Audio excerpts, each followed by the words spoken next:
I was 5 years old the first time I performed in front of a live audience. Before I came along, my dad was a jazz guitarist, but with a new baby on the way, he did the responsible thing and started a family construction business. That guitar stayed in its case, only appearing sometimes on the weekend and on one special night. We had a camper trailer that we'd stay at for summer vacations, and the campground where we'd spend those summers had a talent show. My dad taught me 2 simple chords that I could play with like one finger, and he got me up on stage with him behind me playing beautiful rhythm guitar and all his incredible jazz stuff. My mom beaming proudly in the front row, and we played Yellow Bird, finishing our wholesome performance to a rousing standing ovation. Right up until that moment, I clearly remember the feeling of being terrified. But when the crowd began to roar, that fear was replaced with something that lit up inside me. I've spent the 5 decades that followed trying to make sense of it and how to turn it into a career. And through all of it, that part of me was just waiting to see what would become of us.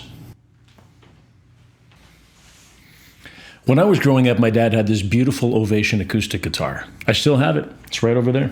Unfortunately, it's not playable anymore, but I still have it here in the studio with me at all times. But when I was a kid, I'd play it every chance that I could. And I slowly began to work out the basics of how to play simple rock songs. And what kept me coming back to that guitar was messing around with chord shapes and moving them all around on the fretboard just to see what would happen. And that's how the instrumental part of the music world opened up for me. It was daunting being the son of a jazz guitarist. He had all of this complicated lingo. It just sounded really foreign to me at the time. The tonic, the dominant, the relative minor. What? Hey, Pa, what's this chord? And I'd chuck him some weirdo chord shape up on the 9th fret. He'd look at it, analyze it a bit. He'd say, fuck, I don't know. Whatever. It sounds cool. Keep it up. And that made me feel like I'd accomplished something. I stumped the jazz guitarist with my noob beginner guitar skills. And he'd let me get away with it most of the time. So by my early teens, I was writing full songs. They really were not good, but I couldn't stop. And each new song made me feel like writing another, a little bit better, like an ember starting to glow.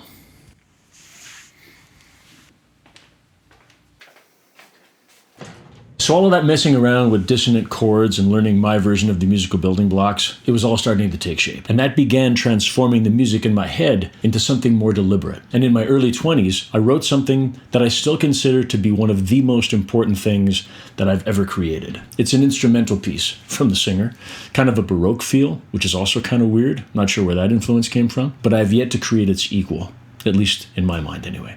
I wrote it for a girl, the first girl I ever fell in love with, and I actually remember playing it for her when we were a couple. It was uncomfortable, putting my emotions on the line, being really vulnerable in front of her, a young man in his 20s being vulnerable, yeah. And there was no power chord, look at me, I'm so tough thing going on. I played her this.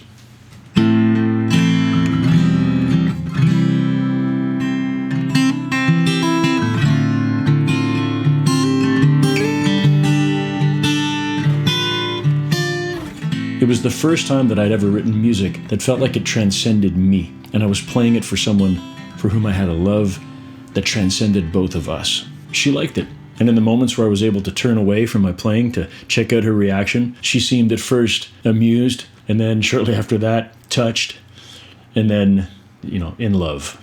She might not have fully understood where the song came from or what it made me truly feel, but she seemed to know that it was important and sincere. And we went on for months in that beautiful dreamlike bubble of shared love in what will always remain something that is as close to perfect as I could possibly imagine. Until it wasn't, and we broke up. We were young, and nothing lasts forever. Not in my world, anyway. But nothing could have prepared me for what was about to happen every time I would play that song after the breakup, even years later, and feeling so completely overwhelmed with emotion, even brought to tears, and feeling like I was performing the musical equivalent of a catastrophic event. There was around a 2-year period after the breakup where I couldn't play guitar at all. Revisiting the song after that 2-year hiatus was still difficult, but also therapeutic. I would perform it in solitude, only ever in solitude, and quite often drunk and inconsolably emotional. It took a long time for that emotional response to subside into something manageable. And when I play it now, the pain, if you can even call it that, it's just a dull fragment of what it used to be. But all the memories and the emotions of that moment are all perfectly preserved and handed back to me, freshly cut, every single time I play it.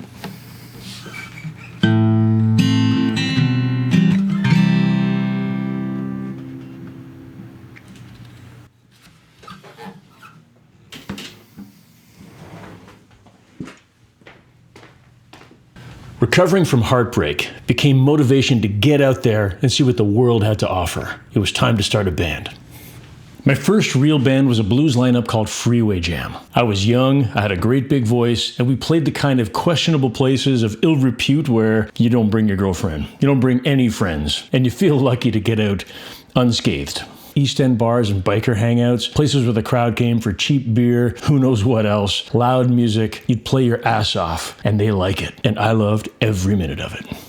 Then I joined yet another blues lineup called Southbound, and that's when we really started to tear the house down. Heavy blues rock, bigger venues, booking agents, and some serious street-worthy musical authority and credibility. People actually knew about us, and we felt like all we needed was for the right person to walk into one of those bars on one of those nights and see what we were doing and say, "You guys, come with me, we're taking you to the big leagues." But nobody noticed. So after a few years of that Roadhouse shuffle, we figured, let's do something really different. A band called Fever that was unlike anything that I'd ever done before. In the first set, donning colorful blazers, belting out some Motown classics. Second set with full disco regalia, afro wigs, bell bottoms, and gold chains. And the third set, just to top things off, Blues Brothers. Hats, shades, on a mission from God. Everybody dancing from song number one and losing their minds until the last encore was done. That Fever lineup lasted a few glorious months before burning out. It was intense and incredible, but it was doomed to collapse. None of us were savvy business owners running an entertainment group. We were just a bunch of young punks dressed up in wigs, going for the cash grab wherever we could. And so most of us went our separate ways, but I couldn't stop. The flame was lit, and I wanted more. My next project was a trio called Touchwood, the complete opposite of Fever. Stripped down, low-key, 2 acoustic guitars, and a djembe drum. And we ran that trio for years. I look back at those lineups now, and I see how each of them was a different version of the same question. Is this it? Will this fuel the fire enough and turn it into something that can satisfy me and burn bright enough to get noticed? And each time, the answer wasn't an outright no, but the thing that we were all waiting for, what I was waiting for, was that moment, the discovery, the external validation that would turn all of it into a real career. Playing music for so many nights, week after week, it gave us incredible moments. But then driving home, while the rest of the world was asleep, with a little bit of cash in your pocket and your ears are still ringing, and absolutely no plan for anything beyond the next show. This was the pattern, the gig life, and it's what would lead me to the next big question mark of my journey.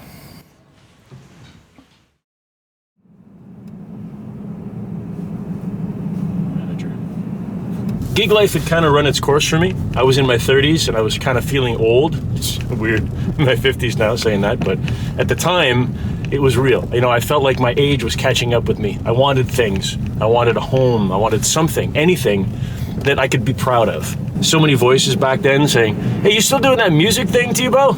And it was starting to take its toll. I could barely pay rent, so I took a job as a warehouse manager. I hated that job so much. I had no self-worth, and that's exactly what it paid, or didn't pay. The salary was abysmal, and the work was thankless. 40 hours a week minimum, every single week. And I was still doing 2 or 3 nights of gigs as well. I was miserable and depressed, and I was just barely surviving. And I was drinking back then a lot, every single night, and I was stacking up the failed relationships, branding myself with fresh new scars of disappointment. I remember I had this tough little Toyota Tercel hatchback. I could barely afford food, so I'd become an expert at changing my own oil and changing my own brakes, fixing all my broken things to save money, and hoping that it all just held together, you know, to get me back to work and to my next gig.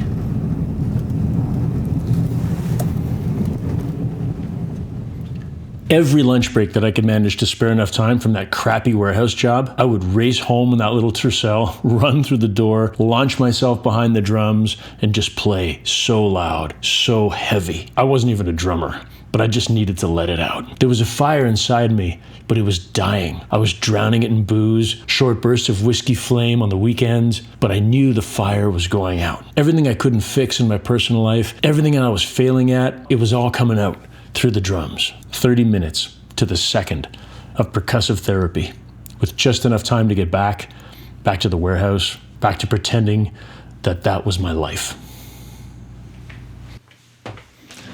Enough was enough. Something had to change, so I decided to go back to school. I cut off the long hair, even had a party to celebrate the big moment. I shaved my head, and I decided to become a computer programmer. I graduated from that with honors, never wrote a single line of code, and ended up in video game production, which I genuinely loved. 5 years of game dev, localization, sound engineering, creative work, real work. And for a good while, it felt like maybe this was the version of me that would actually stick. A creative career that paid good money.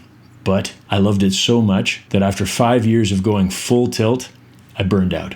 Completely burned out. But during those years, I genuinely felt like I had found the way to keep that light burning inside. But it wasn't the answer that I was looking for. It was a very welcome change from the misery not so long before, but it ended up being just a dull, faint, consistent glow. And ultimately that career turned out to be a flare that just burned out. And after all that effort to get to where I was and then burn out, I felt like maybe there was no solution for me after all.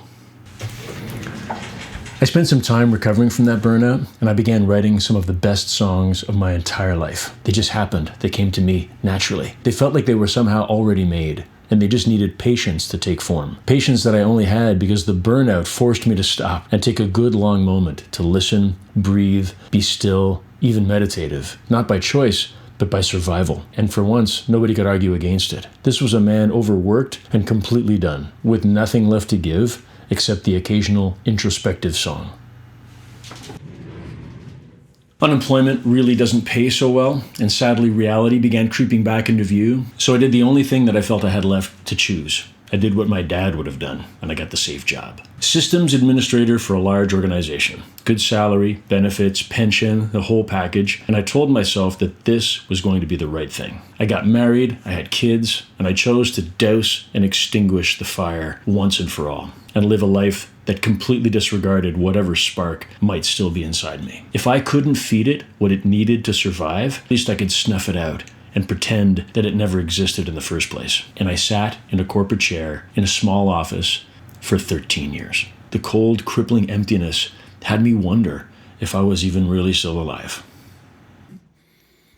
13 years of job security, 3 cats, 2 kids, 1 failed marriage, the spark inside me just a distant, faded memory, and out of nowhere, I get a message from a guy I hadn't spoken to in years. My buddy Enzo. Let me tell you about Enzo. The very first time that I auditioned for a band, for Freeway Jam, Enzo was there, which is kind of weird because he wasn't even in the band, but he just happened to be there that day, watching. We shook hands, glanced at one another, and something connected. Not in a weird way, but also in a way that neither of us really understood. We were 2 future musicians who get it, whatever it was. And over the years that followed, Enzo invited me to take part in a writing project, Original Music. And we called ourselves the Soul Masons, a bunch of misfits who didn't fit into any scene, but that was the best part. And we had something strange, cool, and authentic to say musically. We wrote an entire album's worth of material, dark, personal, with teeth, and we recorded it. Not polished, certainly not commercial, but it was ours. And we knew it was good. They were songs that came from a genuine creative place inside us.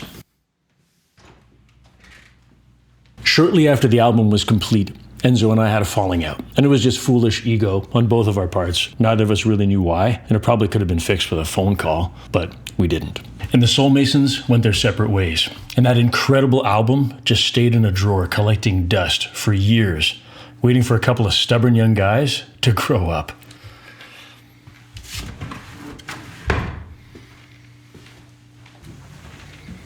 Years passed. My marriage was collapsing. I was still in that office chair, still pretending. And then I get a DM from Enzo, who I hadn't heard from since before there was even such a thing as DMs. He reached out to me, invited me to go out for a beer and bury the hatchet. I immediately said yes. Within minutes of meeting, it was like old times instantly. The years, the silence, the ego, all of it just fell away. And as it turned out, Enzo had been carrying a huge burden of his own. Life had dealt him a pretty heavy hand, and he had been through some things that made my misadventures feel like a mild inconvenience. And despite the distance and the years and the falling out, the completely different lives that we had been living, we still shared that unspoken understanding for one another. It's like it had never left, and we both still had that spark and simultaneously felt it reignite. We started talking about the old Soul Masons album, all of those incredible tracks, and Enzo had a plan to remix, remaster, and release them once and for all. So Enzo took the lead, and I helped out any way that I could, giving him new tracks and posting on social media, making a website and all that stuff. The old band even met a couple of times to catch up in person, and quickly realizing that our lives were all way too complicated to do that on a regular basis, so we decided to have weekly Zoom meetings just to share stories and laugh until it frickin' hurt and remember all of that crazy stuff that we had done and the album and the memories that we'd created together so long ago. All of this was happening during the years when my world was falling apart, when the marriage was failing and I was looking for a new home. Those virtual hangouts with Enzo and the boys were some of the only moments at that time that I felt like I had something real, like sitting around a campfire with a bunch of old friends and reconnecting over something that they had built together a long time ago. We finally released the album, all of the old tracks, plus one brand new one. And it got done. Enzo is still out there doing his thing, playing guitar with our old drummer from time to time, still carrying all of his responsibilities. He's a huge mentor for me. And now the Soul Mason songs are out there for anybody who wants to hear them. It's just proof that the flame inside never truly went out, even when we may have given up on it ourselves. And sometimes it can be rekindled by a fellow kindred soul. Eventually, my big corporate lie just ran out of road. I was 51, still in that corporate chair, still pretending, and one day I just stopped. I quit. No plan, no savings, no safety net. I made a whole video about it if you're interested. It was scary and long overdue. And now I'm a full-time musician. 200 shows a year, multiple lineups, a private recording studio, an album of my own in the works, professional arranger, and some of the finest musicians in the entire city working with me. Got a YouTube channel where I can sit in front of the camera and tell the truth out loud and share some of the stuff that I've spent most of my life trying to avoid. Being creative will never be the right choice. The math will never work, the market won't care, the people around you are going to worry, and your own voice will tell you to be realistic. I spent most of my life treating music like it owed me something, watching it flicker all on its own, and expecting it to magically light the way. But it never did, because it never could. Music is my restlessly unpredictable companion. It never once made my life easy. It cost me money, sanity, relationships, and more years than I want to count. I had to force myself to be at peace with the fact that music would never be what I always hoped it would be. And this spark inside of me is my chosen responsibility. It's my fire to tend to. The spark will never be a great beacon or a guiding light, but we've figured out a way to work together.